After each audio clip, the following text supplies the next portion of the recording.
Okay, तो मेरा नाम है अमित कट्टर। हम करने वाले हैं ऑप्टिमाइज रफिंग। मास्टर कैम के अंदर मिलिंग के टूल पाथ हम कर रहे हैं। तो 2D के हम सारे कर चुके हैं, तो आज हमने करने वाले हैं मिलिंग का ऑप्टिमाइज रफिंग। जब भी हमारे पास बहुत ज़्यादा मटेरियल हो कटिंग करने के लिए तब यूज़ होएगा। और मोस्टली हम डेप्थ ऑफ कट जो देते हैं 0.5 0.7 देते हैं। तो इसमें हमारे को फ़ायदा ये है कि हम ज़्यादा कट दे सकते हैं, मतलब डेप्थ ऑफ कट ज़्यादा दे सकते हैं, जाकि हमारी टूल की फ्लूट लेंथ जो है वो पूरी यूज़ हो सके। और हम फीड स्पीड बढ़ा देंगे, ठीक है, और स्टेप ओवर कम कर देंगे। तो देखते हैं कैसे बनेगा। ऑप्टिमाइज रफिंग लेते हैं। तो सबसे पहले हमारे को चाहिए मशीन ज्योमेट्री। तो ऑब्जेक्ट सेलेक्ट करो। तो ये अगर मेरे को मटेरियल छोड़ना है वॉल्स पे, तो वॉल्स पे हम 1-1 mm का मटेरियल छोड़ सकते हैं। फ्लोर पे भी छोड़ना है तो फ्लोर पे भी दे सकते हैं, ठीक है। टूल पाथ कंट्रोल करने के लिए एक बाउंड्री सेलेक्ट कर लेते हैं कि मुझे इस बाउंड्री से बाहर नहीं जाना, ठीक है। तो टूल कौन सा चाहिए, मैं कहा जी फ्लैट एंड मिल चाहिए। कटिंग पैरामीटर के अंदर हमारे को ये जो मैं बात कर रहा था कि स्टेप ओवर कम होना चाहिए, तो हम 10 से 12% रख सकते हैं स्टेप ओवर, ताकि हमारा जो चिप्स है वो बहुत पतली निकलेंगी। और फीड स्पीड हम बढ़ा देंगे, मतलब स्पिंडल स्पीड भी बढ़ा देंगे, फीड स्पीड भी बढ़ा देंगे, ताकि स्पीड में काम हो। स्टेप डाउन है भाई, हर बार कट कितने का लगाना है, ये 1 mm की बजाय हम यहाँ पे 10 mm भी कर सकते हैं, ताकि हमारा जो है मटेरियल ज़्यादा कटिंग हो। ओके, ओके करेंगे, थोड़ा सा इंतज़ार करेंगे। ये जब हरा सिंबल आ रहा है इसका मतलब यही होता है कि हमारे को वेट करनी है। तो इतनी देर में मैंने, जितनी देर में ये कैलकुलेट कर रहा है, मास्टर कैम की खासियत ये है कि इसको कैलकुलेट करने देना है और साथ साथ हम अपना और कोई काम भी कर सकते हैं। जैसे मैं इसको स्टॉक दे सकता हूँ। तो यहाँ पे अगर मैं एक बाउंड्री बॉक्स लूँ और ये ऑब्जेक्ट सेलेक्ट कर लेते हैं, तो उसने बाउंड्री बॉक्स बना दिया, ठीक है। तो इंतज़ार करने की ज़रूरत नहीं है, उसको अपना कैलकुलेट होने दो और साथ साथ हम अपना नेक्स्ट ऑपरेशन कर सकते हैं। कि जैसे मेरे को रफिंग करनी है, रफिंग करने के बाद री रफिंग करनी है या फिनिशिंग करनी है, तो वो चीज़ कर सकते हैं। और इसका साइज़ अगर मैं छोटा कर दूं तो ये थोड़ी सी स्पीड बढ़ जाती है इसकी कैलकुलेट करने की। तब तक हम और भी कई चीज़ें देख सकते हैं। जैसे यहाँ पे अगर हम देखें कोई भी मशीनिंग, जो भी हमारे को पार्ट मशीन करना है,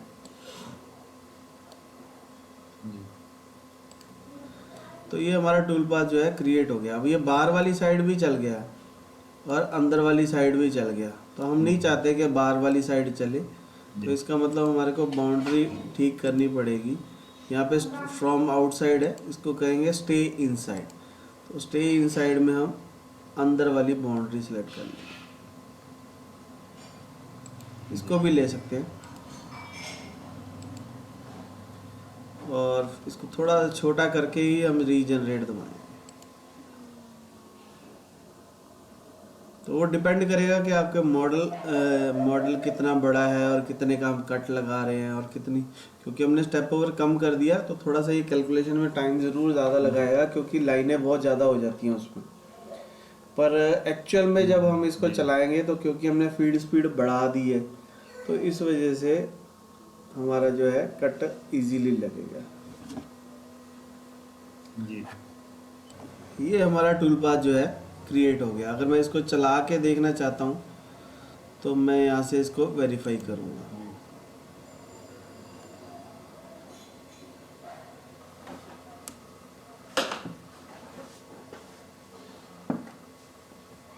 अभी अगर मेरे को इसके बाहर वाली साइड कटिंग करनी है तो मेरे को बाउंड्री जो है वो बाहर वाली सिलेक्ट करनी पड़ेगी।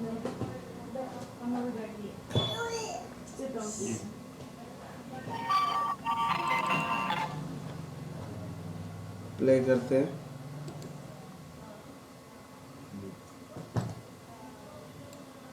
टूल हम थोड़ा बड़ा भी लगा सकते थे ताकि हमारी कैलकुलेशन थोड़ी सी उसकी वजह से भी कम हो जाती।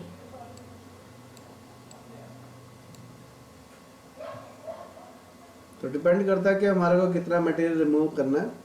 तो इससे फ़ायदा यही है कि हम 10 mm 15 mm मटेरियल एक साथ काट सकते हैं। डिपेंड करता है हमारी फ्लूट लेंथ कैसी है और मटेरियल कौन सा है। यहाँ से अगर मैं टूल पाथ भी ऑन कर दूँ तो बहुत सही तरीके से नज़र आएगा कि ये कैसे कर रहा है। ये वापस जाते हुए स्पीड में जाता है।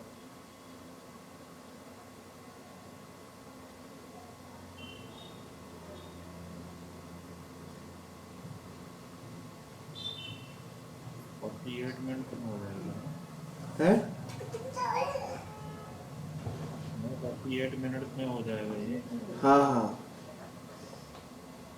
चलिए अभी थोड़ा टूल बड़ा कर दे तो और जल्दी हो जाएगा।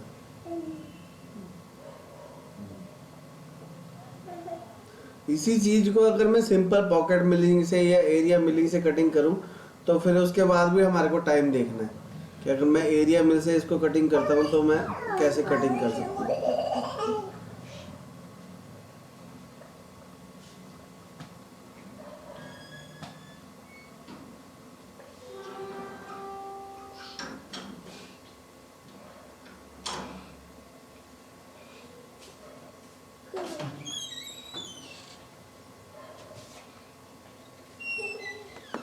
ठीक है, तो इसको चलने देते हैं, कोई बात नहीं। एक चीज़, अभी इसी टूल पाथ को अगर मैं कॉपी कर लूँ, ठीक है, और यहीं पे पेस्ट कर दूँ तो उसकी एक और कॉपी बन जाएगी यहाँ पे। तो हम क्या करते हैं, इसके पैरामीटर में जाके टूल जो है बड़ा दे देते हैं। थोड़ा सा बड़ा टूल लगा देता हूँ। अभी हमने 10 mm का दिया था, तो क्योंकि हमारा पास बहुत ज़्यादा मटेरियल है तो मैं थोड़ा सा बड़ा टूल लगा देता हूँ। जी ओके, और ये जो नीचे वाला है, अब इसमें ध्यान से देखने वाली बात है, क्योंकि रफिंग मेरी हो चुकी है तो अब मुझे यहाँ पे री रफिंग करनी है। तो री रफिंग करने के लिए एक तो मेरे को टूल छोटा चाहिए, तो टूल हमारे पास छोटा ऑलरेडी है, ठीक है, जो हमने 12 mm का ही 10 mm का ही ले रखा है। और कटिंग पैरामीटर में सॉरी स्टॉक में जाके हमारे को यहाँ से रेस्ट मटेरियल ऑन करना है। वन अनदर ऑपरेशन, कौन सा ऑपरेशन, मैंने कहा जी ये ऑपरेशन, ठीक है। तो वन अनदर ऑपरेशन, कौन सा ऑपरेशन, ये वाला ऑपरेशन। यानी कि ये वाला टूल पाथ जो है, जो पहले वाला टूल पाथ है, वो जहाँ पे मटेरियल छोड़ेगा हमारे को वहाँ पे टूल पाथ चलाना है।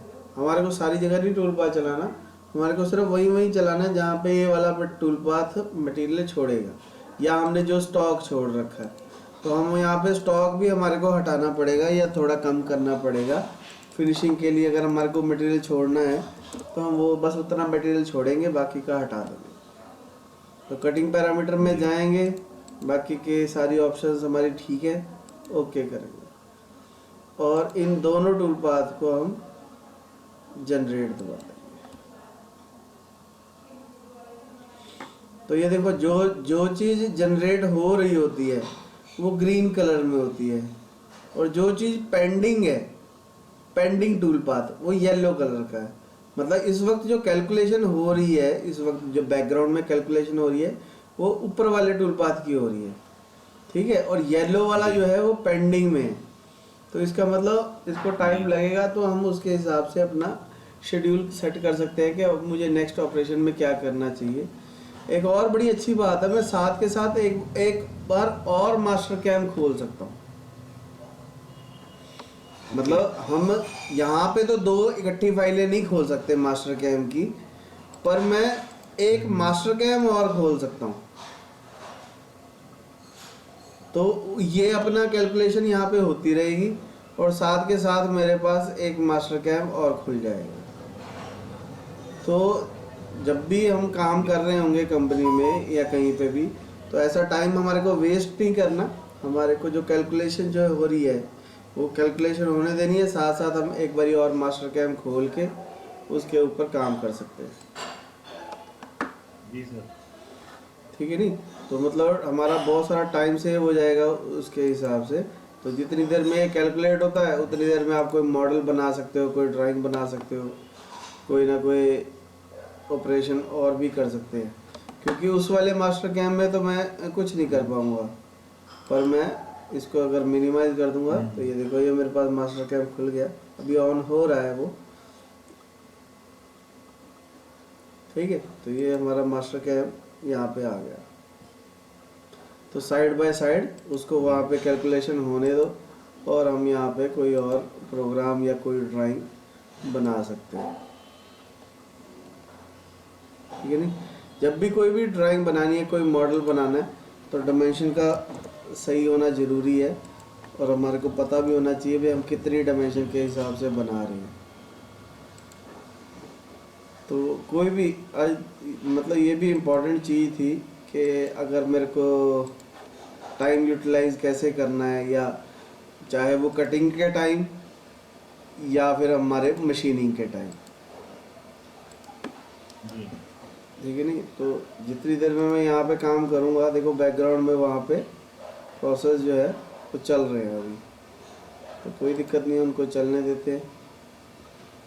और हम देखते हैं किसी और शेप में टूल पाथ कैसे काम करता है।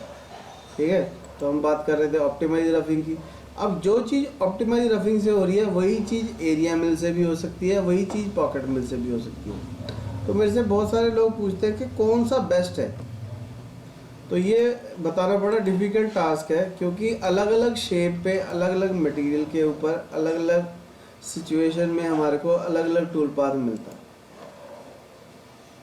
ठीक है ना, तो हमारे को सिचुएशन देखनी पड़ेगी कि कौन से सिचुएशन में हमारे को टूल पाथ बेस्ट टाइमिंग दे रहा है और बेस्ट फिनिशिंग आ रही है। हमारे को डेप्थ ऑफ कट ज़्यादा देना है या हमारे को फिनिशिंग ज़्यादा चाहिए, वो सब कुछ डिपेंड करेगा इसके ऊपर। अब मान लो मैंने ये एक्सट्रूड कर लिया, ठीक है, जितनी देर में वो कैलकुलेट कर रहा है उतनी देर हम कुछ सॉलिड की कमांडें सीख सकते हैं। जैसे एक कमांड हम बार बार यूज़ करते हैं, शेल।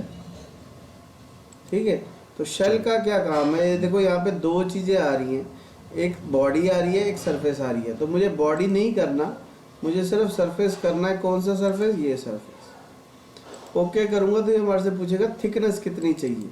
मैंने कहा जी 2 mm की, तो 2 mm डायरेक्शन 1 में। ठीक है, ओके करता हूँ, तो ये देखो शेल हो गया। ठीक है, अगर मुझे इस शेल को एडिट करना है तो यहाँ से व्यू में जाके हम सॉलिड ऑन कर लेंगे और सॉलिड में जाके ये देखो यहाँ पे शेल आ रहा है, तो ये शेल को मैं डबल क्लिक करके एडिट कर सकता हूँ। अगर मुझे डायरेक्शन 2 में भी मटेरियल चाहिए या डायरेक्शन 1 में चाहिए या बोथ साइड चाहिए, ठीक है, तो बोथ साइड में डायरेक्शन 1 में कितना चाहिए, डायरेक्शन 2 में कितना चाहिए, ओके करेंगे, जनरेट ऑल करेंगे, तो ये हमारा जो है मॉडल क्रिएट हो जाएगा। ठीक है, तो ये देखो हमारे दोनों टूल पाथ यहाँ पे क्रिएट हो चुके हैं। ठीक है, हमारे को शेल कमांड भी समझ में आई है। तो अगर मैं शेल को एक बारी छोटा सा एक चीज़ और बताना चाहता हूँ कि मान लो मैंने ये शेल कर दिया डिलीट और यहाँ से कर दिया रीजनरेट ऑल, और दोबारा से मैं सॉलिड में गया शेल और मैंने 2 फेस सेलेक्ट किए, एक फेस ये, एक फेस ये, या जितने भी हम फेस सेलेक्ट कर लेंगे। ठीक है, तो तीनों फेसों को सिलेक्ट किया तो उतने फेस हमारे जो है डिलीट हो जाएंगे, और कौन सी साइड हमारे को थिकनेस देनी है वो भी दे सकते हैं। अब जो हम बात कर रहे थे एरिया रफिंग की, कि देखो अब यहाँ पे ना हम ये दोनों चीज़ें ऑन कर लेते हैं। इससे फ़ायदा क्या होगा, जिस टूल पाथ पे मैं हूँगा उसके लिए कौन सी बॉडी यूज़ हुई और उसके लिए कौन सा टूल पाथ है। तो देखो ये पहले टूल पाथ ने यहाँ पे कटिंग करी, दूसरे टूल पाथ ने जहाँ पे वो पहले वाला टूल पाथ नहीं जा सका, जैसे ये कॉर्नर में नहीं जा सका क्योंकि वो बड़ा था, अब हमने छोटा टूल ले लिया तो वो इस कॉर्नर में भी गया है। ठीक है, अगर मैं इसको दोनों को वेरीफाई करना है तो टूल पाथ पे क्लिक करो, दोनों को सेलेक्ट किया और यहाँ से वेरीफाई किया।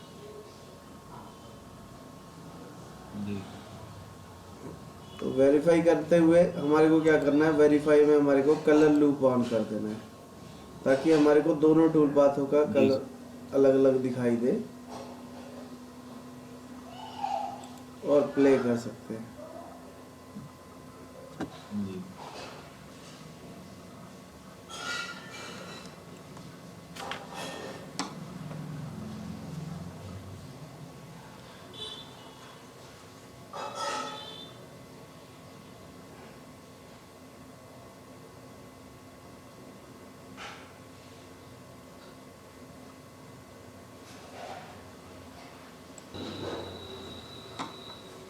इसी मॉडल के ऊपर हमारे को एरिया मिल भी चला के देखना है और पॉकेट मिल भी चला के देखना है, और फिर टाइम कंपैरिजन करना है कि किस ठीक। किस किस टूल पाथ में हमारे को टाइम कम लग रहा है, किस टूल पाथ में हमारे को टाइम ज़्यादा लग रहा है। अब जैसे यहाँ पे कट जो है बहुत छोटा छोटा हो गया, तो हमारे को इतने छोटे कट की ज़रूरत ही नहीं है क्योंकि हम डायनेमिक रफिंग कर रहे हैं। तो इसका मतलब यहाँ पैरामीटर में हमारे को जाके डेप्थ ऑफ कट चेंज करना है। कुछ भी चेंज करना होगा, चाहे एरिया में चाहे किसी भी टूल पाथ में, तो उसके पैरामीटर में जाके वैल्यू जो है चेंज होगी। ये 1.8 की जगह पे मैं 10 mm कर सकता हूँ। ठीक है, तो इसको करते हैं जनरेट।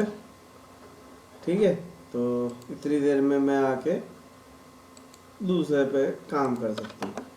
ठीक है, तो जैसे मैंने ये शेल को अगर मैं अब डिलीट कर देता हूँ और रीजनरेट, यानी कुछ भी एडिट करना है आपको, इसकी हाइट एडिट करनी है आपको, कुछ भी जो भी बनाया है मास्टर कैम के अंदर उसकी हिस्ट्री यहाँ पे आ जाएगी। तो मेरे को जैसे एक्सट्रूड में एडिट करना है तो एक्सट्रूड पर डबल क्लिक करो,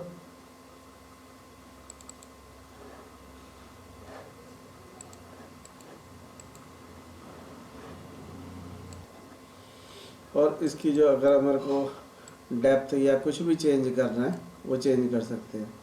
अगर यहाँ पे कई बार क्या होता है हमारा जो स्केच है ओपन रह जाता है, तो अगर मेरा स्केच ओपन होगा तो ये थिन वॉल, एडवांस के अंदर थिन वॉल है तो ये ऑटोमेटिकली ऑन हो जाएगी। ठीक है, तो हम देख सकते हैं कि हमारा प्रोफाइल ओपन है कि नहीं है। तो इसलिए थिन वॉल को अगर आपको थिकनेस देनी है किसी भी मॉडल के अंदर तो थिन वॉल ऑन कर सकते हैं, तो फिर हमारे को शेल करने की जरूरत नहीं पड़ेगी अगर वो थ्रू वॉल है तो। ठीक है ना, तो जो हमने स्केच बनाया है उसको थिकनेस ऑटोमेटिकली मिल जाएगी। ड्राफ्ट देना है, ड्राफ्ट दे सकते हैं, कितने डिग्री का ड्राफ्ट चाहिए आपको।